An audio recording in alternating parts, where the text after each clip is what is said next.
Strong করতে হলে BTCL কে বাড়াতে হবে অথবা বেসরকারি পর্যায়ে যেভাবে হোক। এখন বলা হচ্ছে যে ফাইবার অপটিক, যে এই কার্যক্রমটার প্রয়োজনীয়তাটা কি আসলে সমাজে 10 বছর বা 20 বছর আগে এই ধরনের একটি সেমিনার করতে হবে এমন একটা পর্যায়ে নিয়ে গিয়েছে যেখানে আমাদের জীবন অনেক ক্ষেত্রে সহজতর হয়েছে। আবার একজন ব্যক্তি সারা পৃথিবীর সকল গোপন দলিল তার গ্রিফে নিয়ে নিতে পারে, সম্মুখীন হয় এই টেকনোলজির অনিরাপদ ব্যবহারের কারণে। আসলে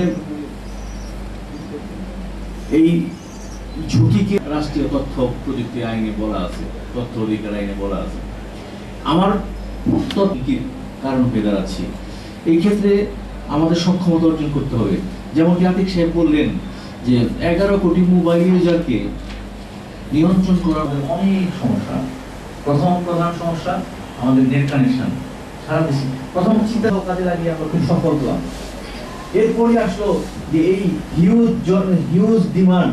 প্রথমে কেউ ভাবে সেমিনারের ভারাক্রান্ত আছি ও সরকার বিভিন্ন দপ্তর সরকারের এই মাসের মধ্যে আসে নাম্বার নেওয়ার আসার পরে টাকা জমা দিয়ে লাইনে বসে থাকে, তারপরে আবার খবর নেই কয়েকদিন পর এসে যে কি আমারটা 14,000 লোককে মতলব উত্তর কচুয়া করে কোচ থেকে আসতে হতো, যেতে হতো। এখন তাদের যেতে হতো আপনার কাছে পাঠিয়ে দিব। তো এই 1,60,000 টাকা উনি দেয়, এই জিনিসটা আর কোনো আগায় না বা কোনো কিছু হয় না, বা অ্যাকাউন্টটা কার